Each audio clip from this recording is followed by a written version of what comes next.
Hello. So, I have to go really far back. This is not ideal, but my name is Davison, and I'm currently in withdrawal from an antipsychotic known psychotic. I have aphasia, so sometimes I'll say things wrong. I have brain damage because I got a viral illness that attacked my brain, and they thought that I was crazy when really I was suffering from a brain inflammation and a brain infection. So I ended up on antipsychotics that I never should have fucking been on. Kind of tragic, but we're working on getting off of them. And luckily they only ever put me on 5 milligrams at the max. Okay, so originally I was put on Olanzapine because I was put on Risperidone because I couldn't sleep and I was intolerant to SSRIs, and I was brought in babbling and out of it to the hospital. And so at that time they put me on Risperidone, but then flash forward, I left the hospital, went off Risperidone. By the way, Risperidone made me lactate, so I was leaking. Oh yes, this is actually important for my book that I'm writing.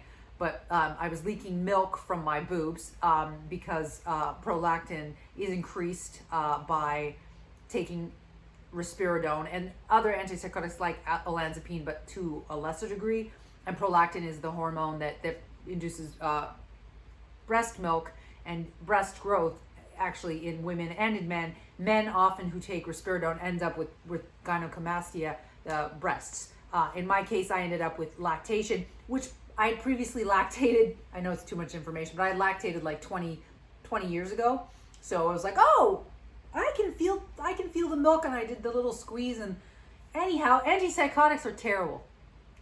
Let me just say they're terrible, and I feel like they should be strictly regulated and they're already black boxed, meaning they have like a really strong warning on them. But I feel like they should almost be regulated as if they're morphine or heroin, which is the same thing. Morphine being the chemical equivalent. They although you can still, is it harder to get a shot of morphine? Yeah, it's harder to get a shot of morphine than it is to get an antipsychotic, and that's got to change.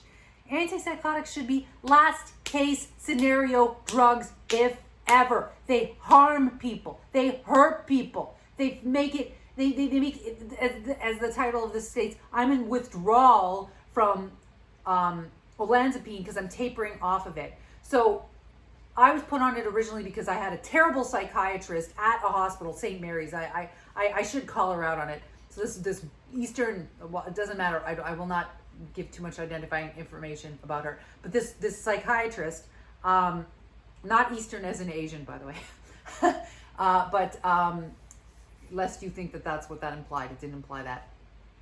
But yes, I got vision damage from the brain infection.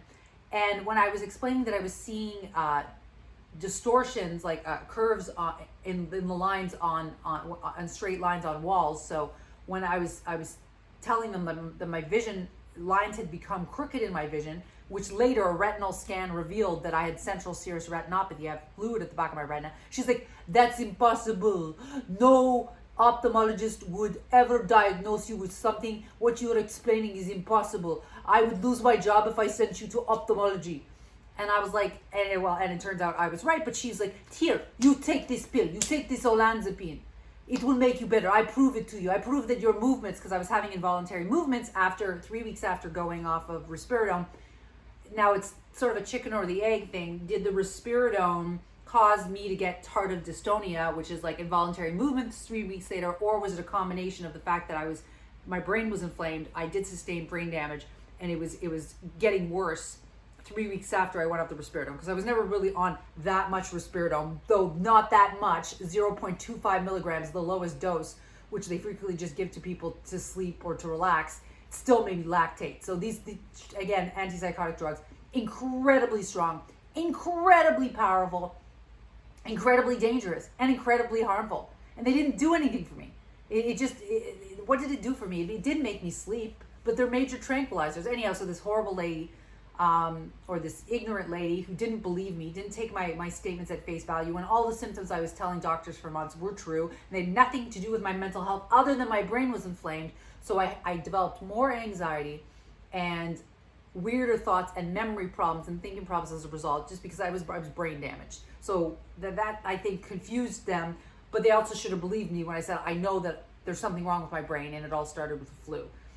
Something attacked my brain. Meanwhile, they were like, no, it's just your chemical imbalance of dopamine. So simplified, so tragic. So that was when I was put on olanzapine. Wow, that was a lot of words to get to that statement. And from there, I just ended up taking it every night to sleep at 2.5. And then when I got worse, because my brain infection was not treated, and because maybe the viral illness had to run its course, I also developed a leak in my sinuses where I drip cerebral spinal fluid from my nose. That's still there. If it doesn't go away, I have to get neurosurgery. There's also a small chance they still haven't found the true cause of my brain inflammation. Maybe I still have something infectious inside, but we'll see. They're erring on the side of thinking that it's a virus that attacked my brain. It could very well even be COVID. It's possible I have neuro-COVID.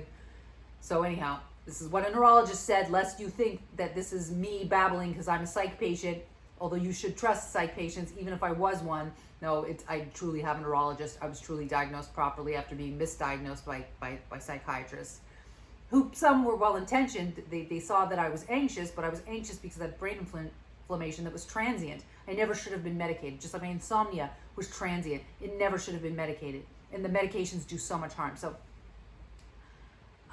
yeah. When I went back to the hospital second time, because I hadn't gotten better, no one had treated me for anything. They were just throwing pills at me and claiming that it was psychiatric when it wasn't.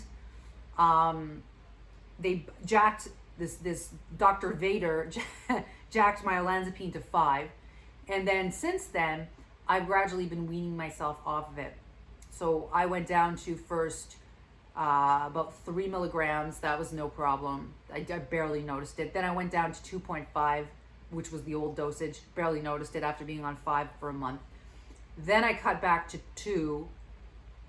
Again, didn't notice it. If anything, at 2, my thoughts have become clearer and clearer, but this also coincides with me getting slightly better and better from the neuroinflammation I had. I am left with, again, the CSF leak, but I can tell that my neuroinflammation has gone down because my personality came back. I was completely cut off from my personality for 7 months. I had flattened affect. I couldn't feel. I couldn't express my feelings. I was half as intelligent. It was awful. But as that's abated and gone down, and as I discontinued the SSRI, because they put me back onto an SSRI, which led me to get serotonin syndrome.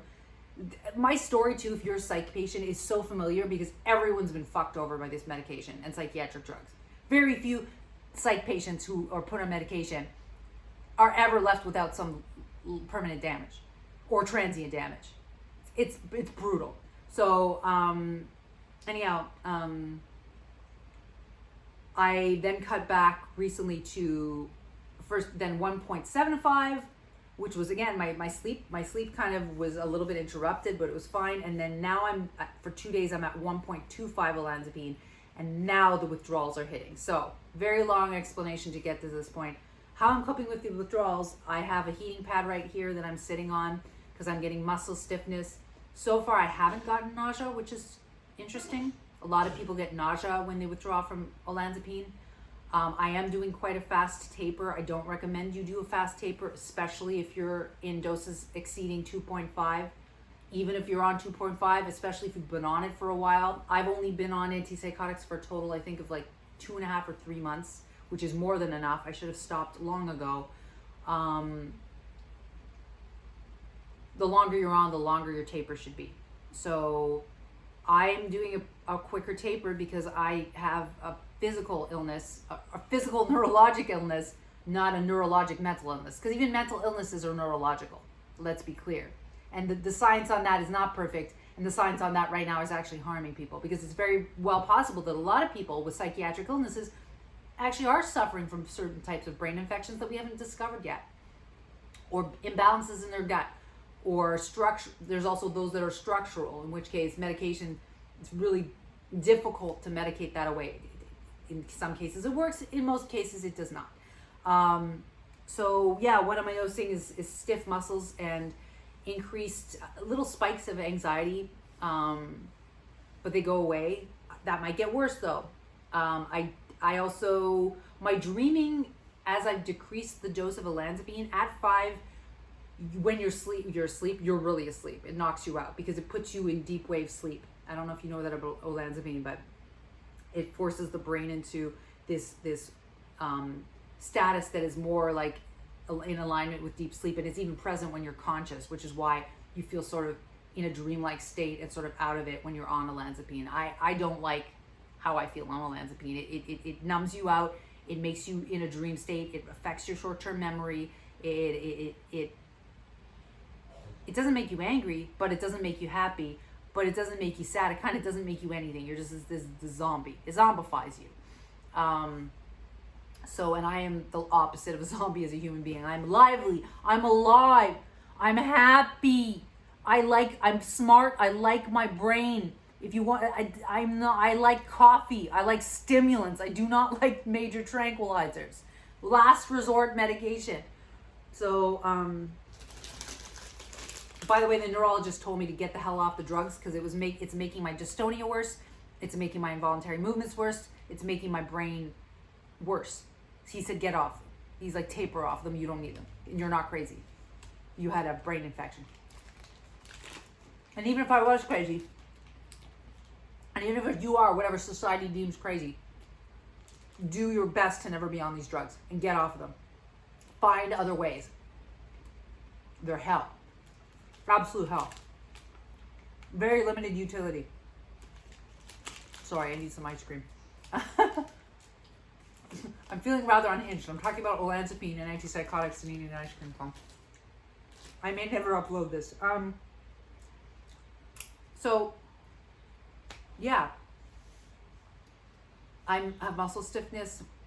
I've had worsening of grinding of my teeth at 1.25, holding for 2 days after a rapid 2.5, 3 week taper from 2.5 milligrams.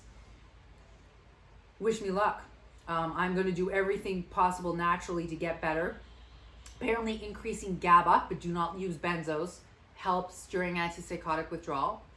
So stuff like, if you can, meditate. Do things that you love. Listen to music. Get on a heating pad. Take warm baths. Hug a friend. Call a friend. Love the world. Make YouTube videos. Make art. Do anything that increases your relaxation and pleasure, because that will fight the imbalance that you're basically thrown into when you go off of an antipsychotic. I'm writing a book, so I have to start my first chapter tonight, and hopefully I can write the book within, I don't want to give myself a deadline, but I would say within 6 months. If I do it daily, I probably will be able to write it within 6 months. But I'm also going to be getting off this horrible, god-awful, god-fucking-damn-fucking drug. And if you're withdrawing from olanzapine and want to talk about it, please talk about it with me in the comment section down below. I got on antipsychotics accidentally and because I was misdiagnosed, and it sucks. But there is a life after antipsychotics. You just have to fight through the profound discomfort. But I've been in hell for 8 months. So I'm like, okay, well, I'm going to be in hell for a little while longer. Hopefully I don't go psychotic, because you can develop tardive psychoses or rebound psychosis from having been on antipsychotics, because you end up having too many dopamine receptors in your brain. I'm really not looking forward to that, or hoping that does not happen to me. But I am mentally preparing myself for there to be like peaks and valleys, or windows and waves of feeling better. Because in some ways I feel more clear-headed, but at worse, my muscles are stiff, weird anxiety spikes. Oh yes, I was going to say about dreams on olanzapine.